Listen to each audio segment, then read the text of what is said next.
নমস্কার বন্ধুরা, পম্পার কিচেনে আপনাদের সকলকে স্বাগত। মাত্র 10 টাকা দামের গুঁড়ো দুধের প্যাকেট দিয়ে অপূর্ব স্বাদের একটা মিষ্টির রেসিপি আজ আমি আপনাদের সাথে শেয়ার করব। এই মিষ্টিটা বানাতে আমি কোনো রকম চিনির ব্যবহার করব না। চিনি ছাড়া বানানো এই অপূর্ব স্বাদের মিষ্টিটা আমার মতো একবার বানিয়ে দেখবেন, অসাধারণ খেতে হয়। আর যাকে বানিয়ে খাওয়াবেন সেই আপনাকে ভীষণ প্রশংসা করবে আর কিভাবে বানিয়েছেন জানতে চাইবে।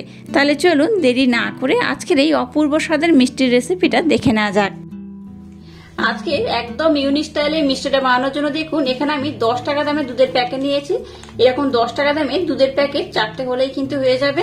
আর নিয়েছি দেখুন এখানে মিচিরি। আজকে কিন্তু চিনি ছাড়াই আমি মিষ্টিটা বানাবো, একদম হেলদি একটা মিষ্টি, যেই খাবে সেই কিন্তু আপনাকে ভীষণ প্রশংসা করবে।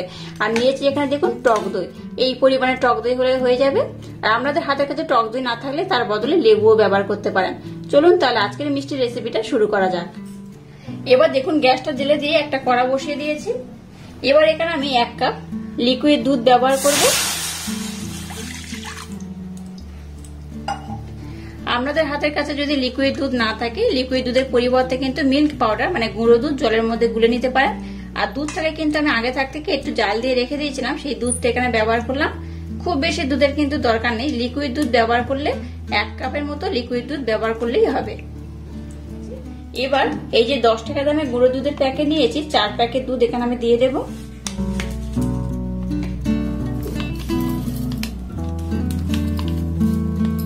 এই মোট 4 প্যাকেট দুধ আমি দিয়ে দিলাম। এবার গ্যাসের ফ্লেমটাকে একদম লো রেখে এই মিল্ক পাউডারটাকে দুধের সাথে খুব ভালোভাবে মেল্ট করে নিতে হবে আর দুধটাকে একটু ঘন করে নিতে হবে। আজকের একদম ইউনিক স্টাইলে যে মিষ্টিটা বানাচ্ছি আমার মতো এবার বানিয়ে দেখবেন, অসম্ভব সুন্দর খেতে হয়। যাকে খাওয়াবেন সেই কিন্তু আপনাকে ভীষণ প্রশংসা করবে আর কিভাবে বানিয়েছেন জানতে চাইবে। যাই হোক, এবার এটাকে আমি একটু ঘন করে জাল দিয়ে নেব।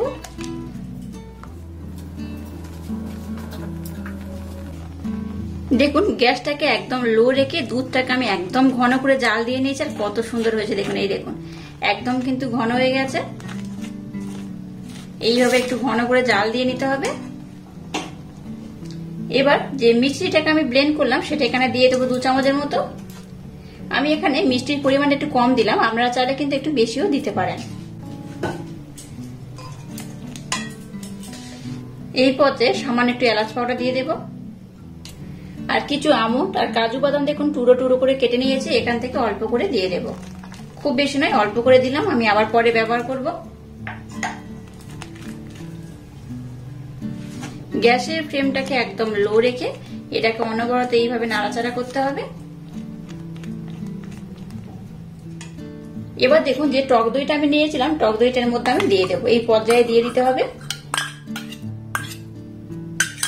টক দইটাকে কিন্তু আমি খুব ভালোভাবে জল ঝরিয়ে রেখেছিলাম। টক দইয়ের মধ্যে জল থাকলে সেটা কিন্তু ব্যবহার করবেন না, জলটাকে ঝরিয়ে ব্যবহার করবেন, তাহলে কিন্তু মিষ্টির স্বাদটা দ্বিগুণ বেড়ে যাবে। জলটা থাকলে কি হবে, আবার কিন্তু অনেকটা সময় ধরে নাড়াচাড়া করলে তবে কিন্তু জলটা কমবে। তো জলটাকে যদি একটু ঝরিয়ে নেওয়া যায় তাহলে কিন্তু খুব সহজে খুব তাড়াতাড়ি এই মিশ্রণটা রেডি হয়ে যাবে। তো এবার কন্টিনিউ এটাকে কিন্তু নাড়াচাড়া করতে হবে। আর আপনাদের বলে দিচ্ছি এখানে আমি যেহেতু টক দই ব্যবহার করলাম, আপনাদের হাতের কাছে টক দই না থাকলে আপনারা কিন্তু এখানে লেবুর রসও ব্যবহার করতে পারেন। গ্যাসের ফ্লেমটাকে একদম লো রেখে এইভাবে কন্টিনিউ এটাকে নাড়াচাড়া করে একটু শুকনো শুকনো করে নিতে হবে। একদম ড্রাই হবে, আমি আপনাদের দেখিয়ে দেব কোন পজিশনে এলে মিষ্টিটা একদম পারফেক্ট হবে। তো এইভাবে কিন্তু এটাকে নাড়াচাড়া করতে হবে কন্টিনিউ। এই পর্যায়ে গ্যাসের ফ্লেমটাকে একটু লো টু মিডিয়াম দিতে পারেন, তবে হাই দেবেন না, লো টু মিডিয়াম দিয়ে কিন্তু এটাকে এইভাবে কন্টিনিউ নাড়াচাড়া করবেন। দেখবেন খুব সুন্দর একটা টাইট ডোতে পরিণত হবে বা একটু কিন্তু ঝুড়ো ঝুড়ো হয়ে যাবে। তো আমি আপনাদের দেখিয়ে দেব। দেখুন এটার মধ্যে কিন্তু এটা জল ছাড়তে শুরু করেছে, দেখতেই পাচ্ছেন এইরকমই হবে কিন্তু। এবার এটাকে কন্টিনিউ এইভাবে নাড়াচাড়া করবেন, দেখবেন এটা কিন্তু একদম মাখো মাখো হয়ে যাবে আর ঝুড়ো ঝুড়ো হয়ে যাবে। এই পজিশনে আমি আপনাদের দেখিয়ে দিলাম। এই দেখুন যেমন ছানা হয় ঠিক কিন্তু সেই রকম হয়ে যাবে, যেহেতু এখানে আমি টক দই ব্যবহার করেছি। এবার এটাকে আমি গ্যাসের ফ্লেমটাকে লো টু মিডিয়াম দিয়ে একদম ঝুড়ো ঝুড়ো করে করে নেব বা একদম টাইট করে এটাকে বানিয়ে নেব।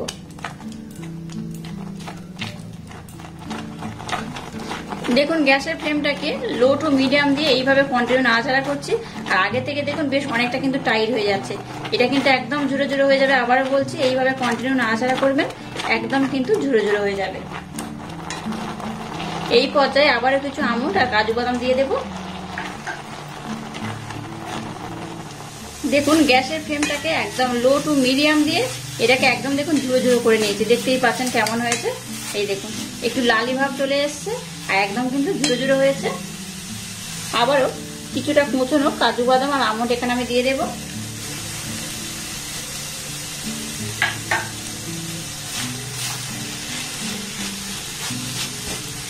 এইভাবে স্টেপ বাই স্টেপ যদি এই আমন্ড আর কাজু বাদাম দেন তাহলে কিন্তু মিষ্টির স্বাদটা দ্বিগুণ বেড়ে যাবে। কিছুটা কাজু বাদাম আমন্ড কি হবে, একটু নরম হয়ে যাবে আর কিছুটা কিন্তু একটু শক্ত থাকবে, ভালো লাগবে খেতে, দুর্দান্ত টেস্ট হবে। তো তাই কিন্তু এইভাবে আমি কাজু বাদামটাকে ব্যবহার করলাম। আমন্ড আর কাজু বাদাম আমি যেভাবে ব্যবহার করলাম ওইভাবেই কিন্তু ব্যবহার করবেন, তাতে করে কি হয় মিষ্টির স্বাদটা আরো বেড়ে যায়। এই দেখুন এটা কিন্তু একদম ঝুরো ঝুরো হয়ে গেছে। এবার একদম শেষে একটু ঘি ব্যবহার করব। ঘিটা দিলে কি হবে, স্মেলটা খুব সুন্দর হবে। ঘিটাকে কিন্তু অ্যাভয়েডও করতে পারেন, তবে ঘিটা দিলে স্মেলটা খুব সুন্দর হয়। দেখুন এটাকে একদম ঝুরো ঝুরো করে বানিয়ে নিয়েছে আর একদম কিন্তু এইরকম ঝুরো ঝুরো হবে, এর মধ্যে জল থাকলে হবে না, এইরকম একদম ঝুরো ঝুরো করে নিতে হবে। এবার আমি গ্যাসটাকে বন্ধ করে দিলাম। আজকের মিষ্টিটা বানানোর জন্য এই মিশ্রণটা কিন্তু একদম রেডি হয়ে গেছে। দেখুন মিশ্রণটাকে এই পাত্রের মধ্যে আমি ঢেলে নিয়েছি। এবার একটু গরম অবস্থায় এটাকে কিন্তু এইভাবে গোল করতে হবে, একদম ঠান্ডা হয়ে গেলে হবে না, এইভাবে কিন্তু গরম রাখতে হবে, তবে এটাকে এইভাবে কিন্তু একটু গোল করতে পারবেন। এইভাবে এটাকে আমি গোল করে নেব।